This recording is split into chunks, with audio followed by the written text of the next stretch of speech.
sa aking channel. So, it's me, Rose Pinay Vlogs. So, ayan, dito kami ngayon nag-outing. Ayan. Ayan, sa ibang ano na naman kami, ibang hotel or unit. So, ayan, dito tayo ngayon.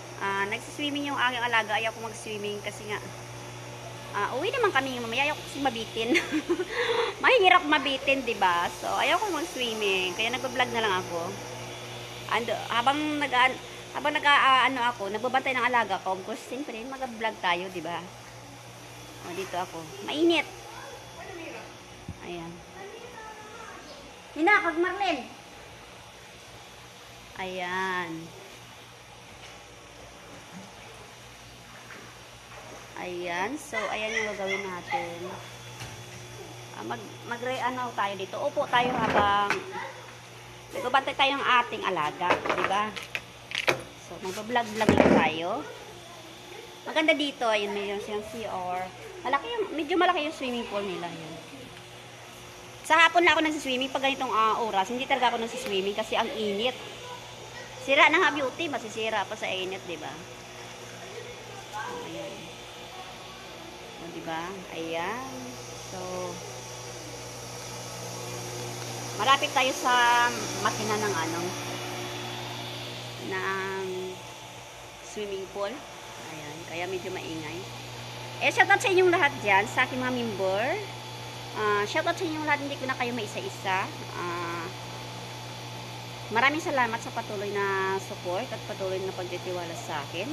Shoutout sa mga The Magic Sister and Brother International Vlogger. Ayan. Thank you so much for staying us, for supporting us. Thank you so much, mga langga. Ayan. So, medyo hindi pa ako nakabalik sa mga ibang pumasok sa akin dahil nga diba nagkasakit ako ng isang buwan. So, nagapabalik pa ako ng lakas ko.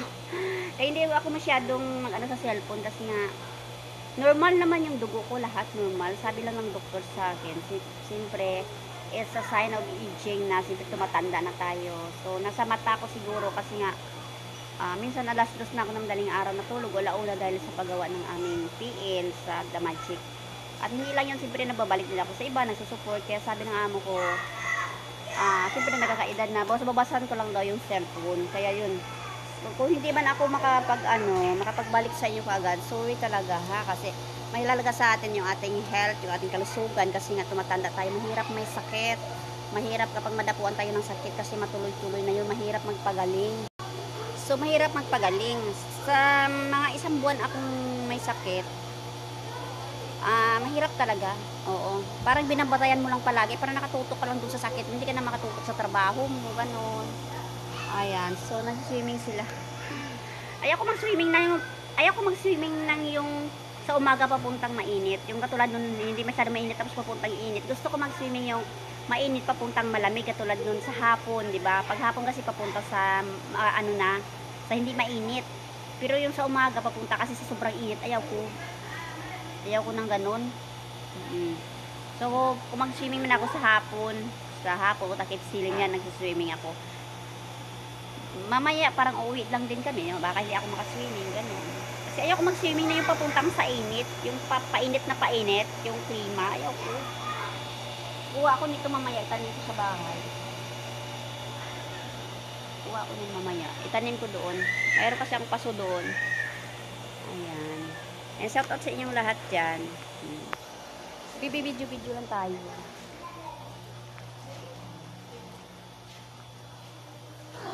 Mayain tabi masilan kasi yung ko at saka yung post ng isang hilo ko ay sa ilong sa ko pang amoy ba, ayaw ko kasi ng mga pabango na malakas, ayaw ko nun, basta yung mga pabango, parang ang isang post ng ko, dahilan ng pagkahilo ko, yung acid at saka yung chlorine sa swimming pool. Kasi yung swimming pool namin, maliit lang naman. Ako yung naglinis, tapos nilagyan ko ng chlorine at saka acid. Ngayon, ang ginawa ko, mix ko. Di pag mix mo, di ba, ganun-ganun yun, matutunaw pa agad. Tapos, nilagay ko sa swimming pool, sa tubig. Gumamit naman ako ng stick, yung stick ng panglinis, para lumayo sa akin. Pero, talagang lumabas talaga yung amoy niya. Parang naano ko talaga siya, yung parang pumasok talaga sa akin, parang pumunta sa baga ko. Ubo-ubo ako, tapos ang sakit ng ilong ko, lalamunan ko. Doon nag-umpisa yung hilo ko pagka sunod na araw. Ito nga, oh, may amoy, oh, ayaw ko. Baho. Yun, tapos, ang pangalawa ay yung gamit ko sa katawan. Kasi, wala naman kasi akong bisyo sa katawan, kundi cellphone lang, tapos lotion, cream, mga ganun lang ba. Nag-order ako sa iyo ng isang seat na pang good for 6 months na siya. Matipid at saka nakamura ka na. Kaso lang, mabango siya, mabango. Siguro doon galing yung isang hilo ko pa sa dalawang na yon, yung sa paglinis ko ng swimming pool at saka yung sa isang set ko na gamit, yung scrub, lotion, yun. Parang doon din. Kaya parang dalawang dahilan ng pagkahilo ko doon sa ginamit kong one set na para sa katawan at saka doon sa acid at saka chlorine. Yun. Kasi halos magkasabay yun sila eh. Halos magkasabay sila kasi yun din ang week na dumating yung order ko at ginamit ko. At yun din ang week na yun na nga, naano ko yung chlorine at saka acid sa swimming pool. So, dun sa dalawa lang. Kaya, tinigil ko muna. Tapos, sabi ng amo ko babae, baka nga, sabi ng doktor doon daw galing. Sabi niya, siya na lang daw maglagay ng, ako lang mga maglinis, tapos siya na lang maglagay ng ng acid at saka chlorine. Tapos, tinigil ko din yung gamit ng beauty product na yon para makita ko. Kasi 4 days na ako hindi gumamit, medyo okay siya. Medyo nakaramdam na ako ng magaan lang yung ulo ko, medyo hilo konti. Pero hindi na katulad dati na ang sakit yung simula sa ilong ko hanggang dito. Ayan, sa forehead ko hanggang dito. Tapos, ang gusto ko lang talaga ay yung matulog lang. Gusto ko lang pumikit ang mata ko. Tapos kung sobrang hilong-hilo ko na at sobrang sama ng pakiramdam ko, ang ginagawa ko, nag-rest muna ako. Nahihiga ako sa sofa, o sa kwarto ko kung sa kwarto na ako. Tapos saka naman ako magsimula. Nawawala siya yung hilo ko kapag nakapikit yung mata ko. Yun ang ginagawa ko. Ang hirap. Pero sa awa ni God ngayon medyo okay na ako. So siguro pa unti-unti makabalik na rin ako sa mga comment section ko. Kasi ilang video ko lang naman, parang 2-3 video ko lang naman hindi ako nakabalik. Kasi dati kahit halong-hilo ako, pinibisita ko talaga yung comment section ko para kahit paano makabalik ako. Ayan. So, ayan na lang. Kwento lang muna tayo kasi hindi naman tayo magsiswimming. O, asa na naman si Kulot? Maya eh.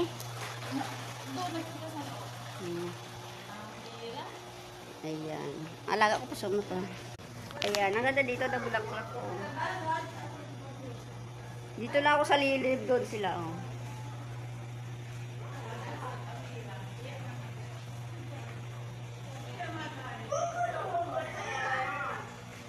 Hutihin namin freezer ay, baden muya hiya, ice cream de.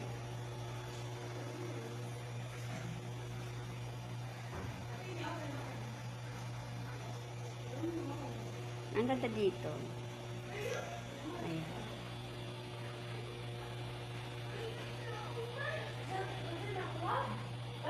Ayan mga langga, update lang tayo at kwentuhan ng saglit.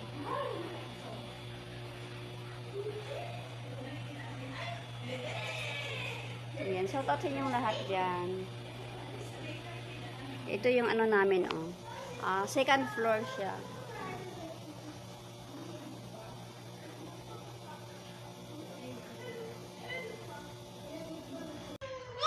Ayan, hello. Relax muna ang lola. Ayan sila, oh.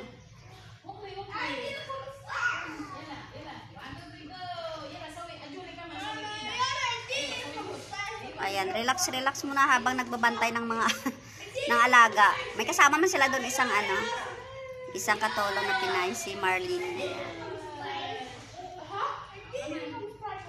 Ayan, oh, nakita nyo sila. Ayan.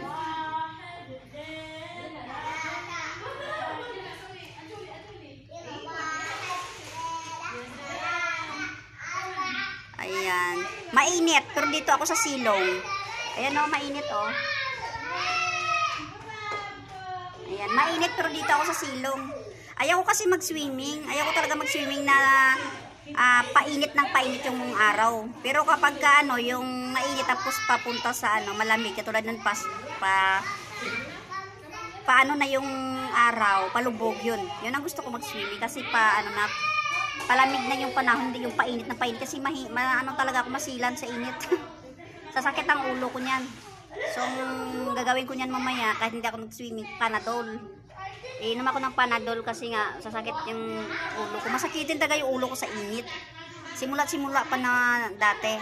Kahit nagtatrabaho ako dati sa bukid. Saglit lang, hindi ako pwedeng tumagal kasi mainit.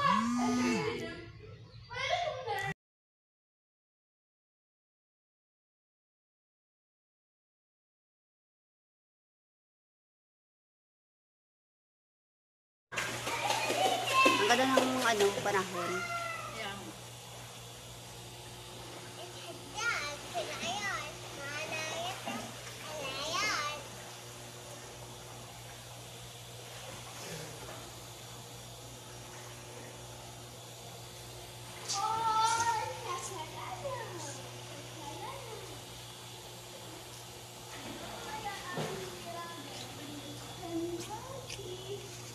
Thank you so much sa aking member, Joanne Alano, Joy Syrup Vlogs. Please support and subscribe. Happy Mommy! Rasmia Vlog. Lori Share. Ninit Vlog SG. Hermelita Patsico, Herms Vlog Channel. Mariel Mardix Vlog. Marla Hag. Priscilla Swiss Warrior Vlog. Kuya Pin. Len OFW Vlog. Wakwak ng Dubai Vlog. Amira Adventure. Joy Tonado Vlog. MGC Mix Vlog. Jake OA or Jake Outdoor Adventure. Republic Defenders. And Travel and Hobbies. Please support